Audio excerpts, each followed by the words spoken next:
ಕರ್ತನ ಪರಿಶುದ್ಧ ನಾಮಕ್ಕೆ ಸ್ತೋತ್ರ ಉಂಟಾಗಲಿ. ಈ ಮುಂಜಾನೆ ವೇಳೆ ದೇವರ ಸನ್ನಿಧಿ ನಾವು ಪ್ರಾರ್ಥಿಸೋಣ. ಮಹಾಪರಿಶುದ್ಧನು ಸರ್ವಶಕ್ತನೂ ಆಗಿರುವಂಥ ನಮ್ಮ ಪರಲೋಕ ತಂದೆಯಾದ ದೇವರೇ, ಅಪ್ಪ ಈ ಒಂದು ಒಳ್ಳೆಯ ಸಮಯಕ್ಕಾಗಿ ಸ್ತೋತ್ರ ಸ್ವಾಮಿ. ಈ ಮುಂಜಾನೆ ವೇಳೆಯಲ್ಲಿ ನಿನ್ನ ಸನ್ನಿಧಿ ಬಂದು ಪ್ರಾರ್ಥಿಸಲು ಕೊಟ್ಟಂಥ ಕೃಪೆಯಾಗಿ ಸ್ತೋತ್ರ ರಾಜ. ಜೀವನ ವಾಕ್ಯವನ್ನು ಧ್ಯಾನಿಸಲು ಕೊಟ್ಟಂಥ ಕೃಪೆಯಾಗಿ ಸ್ತೋತ್ರ ಕರ್ತನೆ. ಈ ವೇಳೆಯಲ್ಲಿ ಈ ವಾಕ್ಯ ನೋಡುತ್ತಾರೆ ಒಬ್ಬೊಬ್ಬರನ್ನು ಬಲಪಡಿಸು, ಪವಿತ್ರಾತ್ಮ ಸಂತೈಸಿ ನಿನ್ನ ಆಲೋಚನೆ ಪ್ರಕಾರ ನೀನು ಉಪಯೋಗಿಸಿ ನೀನು ನಡೆಸು ರಾಜ. ಈ ವೇಳೆಯಲ್ಲಿ ರಾಜ ನನ್ನನ್ನೇ ನಿನ್ನ ಹಸ್ತಕ್ಕೊಪ್ಪಿಸಿಕೊಟ್ಟು ಪ್ರಾರ್ಥಿಸ್ತಾನೆ.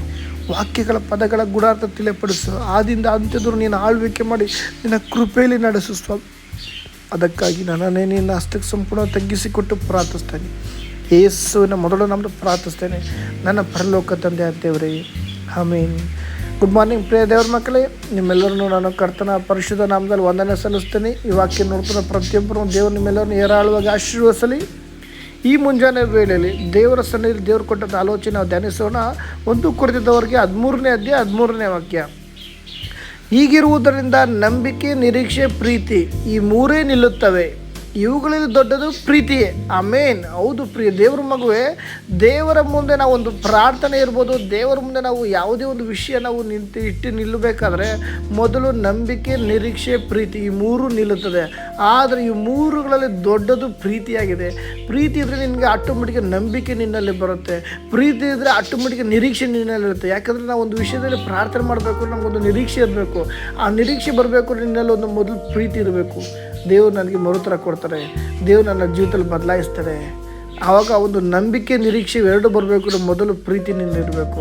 ಇನ್ನೊಂದು ವಾಕ್ಯ ನೋಡಬಹುದಾದರೆ ಗಲಾತ್ಯ ಬರೆದ ಪತ್ರಿಕೆಯಲ್ಲಿ 5ನೇ ಅಧ್ಯಾಯ 14ನೇ ವಾಕ್ಯ ನೋಡುವುದಾದರೆ, ನಿನ್ನ ನೆರೆಯವನನ್ನು ನಿನ್ನಂತೆ ಪ್ರೀತಿಸು ಎಂಬ ಒಂದೇ ಮಾತಿನಲ್ಲಿ ಧರ್ಮಶಾಸ್ತ್ರವೆಲ್ಲ ಅಡಕವಾಗಿದೆ. ನೋಡ್ರಾ, ಒಂದೇ ಒಂದು ಮಾತು, ಯಾವುದು? ಪ್ರೀತಿ. ನಿನ್ನಂತೆ ನಿನ್ನ ನೆರೆಯವ್ರನ್ನ ಪ್ರೀತಿಸು. ಆದರೆ ನಾವೇನು ಮಾಡ್ತಿದ್ದೀವಿ? ಈ ದಿನದಲ್ಲಿ ನಮ್ಮನ್ನು ಪ್ರೀತಿ ಮಾಡಲ್ಲ ಅಂತ ನಾವು ಪ್ರೀತಿ ಮಾಡೋದೇ ಮರ್ತಿದ್ದೀವಿ. ಇದರಿಂದ ನಿನ್ನಂತೆ ನಿನ್ನ ನೆರೆಯವ್ರನ್ನ ಪ್ರೀತಿಸು. ಮಾತ್ರವೇ ಇನ್ನೂ ವಾಕ್ಯ ಪ್ರೀತಿ ಬಗ್ಗೆ ವಾಕ್ಯ ಡೆಫಿನೇಷನ್ ನೋಡುವುದಾದರೆ ಅದೇ 1 ಕೊರಿಂಥದವರ ಬರೆದ ಪತ್ರಿಕೆಯಲ್ಲಿ 13ನೇ ಅಧ್ಯಾಯದಲ್ಲಿ ನೋಡುವಾಗ 4ನೇ ವಾಕ್ಯ ನೋಡೋಣ. ಪ್ರೀತಿ ಬಹು ತಾಳ್ಮೆ ಉಳ್ಳದ್ದು. ಯಾವಾಗ ಪ್ರೀತಿ ನಿನ್ನಲ್ಲಿ ಬರೋದು, ತಾಳ್ಮೆ ದಿನದಲ್ಲಿ ಹೆಚ್ಚಾಗುತ್ತದೆ. ಮಾತ್ರವೇ ಪ್ರೀತಿ ದಯೆ ತೋರಿಸುತ್ತದೆ. ಆಮೇನ್. ನಿನಗೊಂದು ದಯೆ, ನೀವೊಬ್ಬರು ನೋಡಿ ನಿಮ್ಗೆ ಅನುಕಂಪ ಬರ್ತಿದೆ ಅಂದರೆ ನಿನ್ನಲ್ಲಿ ದೇವರ ಪ್ರೀತಿ ಇಲ್ಲ ಅಂತ. ಇದರಿಂದ ಪ್ರಿಯ ದೇವ್ರ ಮಗುವೆ, ನಿನ್ನಲ್ಲಿ ಒಬ್ಬರು ನೋಡಿದ್ದು ನನಗೊಂದು ದಯೆ ತೋರ್ಸೋಕ್ಕಾಗ್ತಿಲ್ಲ ಅಂದರೆ ನಿನ್ನಲ್ಲಿ ಪ್ರೀತಿ ಕಮ್ಮಿ ಆಗಿದೆ ಅಂತ. ಈ ದಿನದಲ್ಲಿ ನಿನ್ನಲ್ಲಿ ಪ್ರೀತಿ ಹೆಚ್ಚಿಸ್ಕೋ. ಅದಕ್ಕಾಗಿ ಪ್ರೀತಿ ಬಹು ತಾಳ್ಮೆ ಉಳ್ಳದ್ದು. ಪ್ರೀತಿ ದಯೆ ತೋರಿಸುತ್ತದೆ. ಪ್ರೀತಿಯು ಹೊಟ್ಟೆ ಕಿಚ್ಚು ಪಡುವುದಿಲ್ಲ.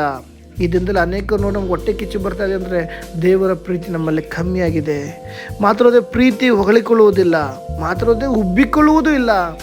ಯಾರು ಜಾಸ್ತಿ ಜಂಬ ಕುಚ್ಕೋತಾರೆ, ಹಂಗೆ ಮಾಡ್ಕೋತಾರೆ, ಅವರಲ್ಲಿ ಕ್ರಿಸ್ತನ ಪ್ರೀತಿ, ದೇವರ ಪ್ರೀತಿ ಇಲ್ಲ ಅಂತ. ಪ್ರಿಯ ದೇವ್ರ ಮಗುವೆ, ಅಂಥವರ ಸಂಗಡ ಮಾಡಿರೋದೇ ಒಳ್ಳೆಯದು, ಮಾಡೋದೇ ವೇಸ್ಟು. ಅದರಿಂದ ಇದು ನಿನ್ನ, ಯಾಕಂದರೆ ಒಬ್ಬರನ್ನ ನಿನ್ನ ಆತ್ಮಿಕ ಜೀವಿತನೇ ನಾವು ನಿನ್ನನ್ನು ಬೆಳೆಸ್ತಾರಂದರೆ ಅವ್ರ ಸಹವಾಸ ಮಾಡಿದ್ರು ವ್ಯರ್ಥ. ಯಾಕಂದರೆ ನಿನ್ನನ್ನು ನೋಡಿ ಅವ್ರು ಕಲಿಬೇಕು ಅಂತ ಅವ್ರು ನೋಡಿ ನೀನು ಕಲಿಬಾರ್ದು.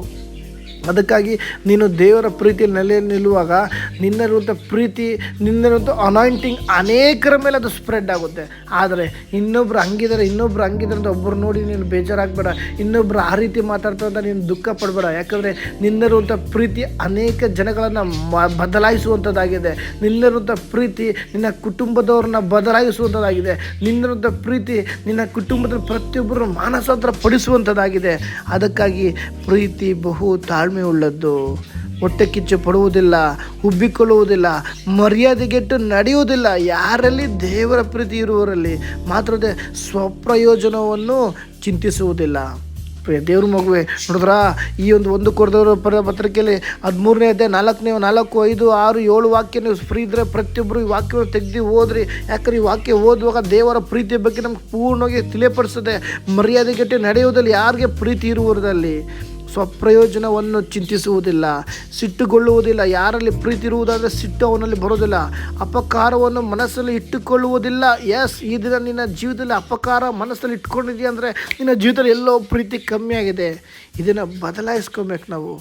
ಅದಕ್ಕಾಗಿ ಅಪಕಾರ ನನ್ನಲ್ಲಿರುವುದೇ ಆದರೆ ದೇವರೇ, ಇದರಿಂದ ನಿನ್ನ ಪ್ರೀತಿಯ ಅವೆಲ್ಲವನ್ನು ತೆಗೆದುಹಾಕು ಅಂತೇಳಿ ನಾವು ದೇವರ ಹತ್ರ ಹೇಳಿ ಒಪ್ಪಿಸಿಕೊಟ್ಟು ಪ್ರಾರ್ಥಿಸೋಣ. ಆವಾಗ ದೇವರ ಮನಸ್ಸು ನಮ್ಮಲ್ಲಿ ಬರುತ್ತೆ. ಮಾತ್ರವಲ್ಲದೆ ಅನ್ಯಾಯವನ್ನು ನೋಡಿ ಸಂತೋಷ ಪಡದೆ ಸತ್ಯಕ್ಕೆ ಜಯವಾಗುವಲ್ಲಿ ಸಂತೋಷ ಪಡುತ್ತದೆ. ಎಲ್ಲವನ್ನು ಅಡಗಿಸಿಕೊಳ್ಳುತ್ತದೆ.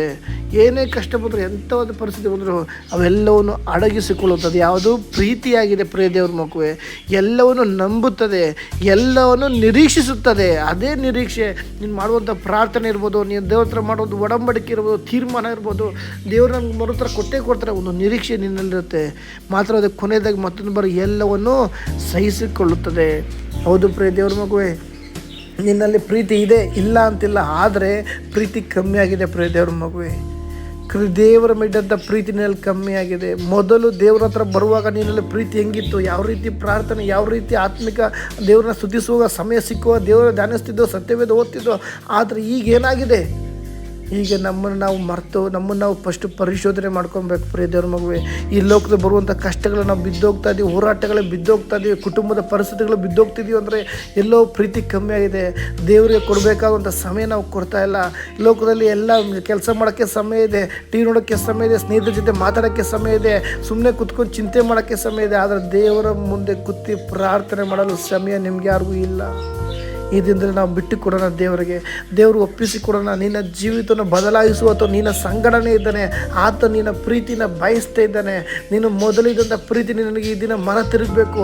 ಆವಾಗ ನಿನ್ನ ಪ್ರೀತಿಯ ಮೇಲೆ ಆತನು ನಿನ್ನ ಜೀವಿತ, ನಿನ್ನ ಕುಟುಂಬವನ್ನು ಬಲವಾಗಿ ಬದಲಾಯಿಸುವಾತನಾಗಿದ್ದಾನೆ. ಆತನ ಉದ್ದೇಶ ನಿನ್ನ ಮೇಲಿದೆ, ನಿನ್ನ ಕುಟುಂಬದ ಮೇಲಿದೆ, ನಿನ್ನ ಮಕ್ಕಳ ಮೇಲೆ ಆತನ ಉದ್ದೇಶ ಇದೆ. ಅದರಿಂದ ಪ್ರಿಯ ದೇವ್ರ ಎಷ್ಟೋ ಸಂದರ್ಭದಲ್ಲಿ ನೀನು ಮರೆತರೂ ಆತನು ನಿನ್ನ ಮರೆಯದಂತೆ ವಿಧವಾಗಿ ಕಾಪಾಡಿದ್ದಾನೆ. ವಿಧವಾಗಿ ನಿನ್ನ ಕಷ್ಟಗಳಲ್ಲಿ, ಹೋರಾಟಗಳು ನಿನ್ನನ್ನು ಬಲಪಡಿಸಿ ನಡೆಸಿದ್ದಾನೆ.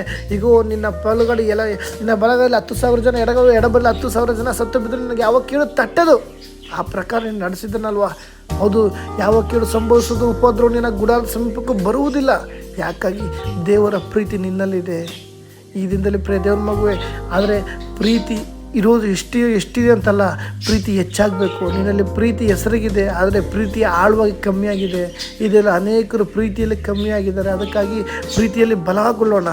ಆಗ ಆತನ ಉದ್ದೇಶ ನಮ್ಮಲ್ಲಿ ನೆರವೇರುತ್ತೆ. ಆತನ ಆಳ್ವಿಕೆ ಮಾಡಿ ನಮ್ಮ ಸಂಘ ಸದಾಕಾಲ ಜೀವಿಸುವ ಥರ ಆಗಿದ್ದಾನೆ. ಆಮೇಲೆ ಈ ವಾಕ್ಯ ಮುಖದ ದೇವರು ನಿಮ್ಮೆಲ್ಲರೂ ಆಶೀರ್ವದಿಸಲಿ.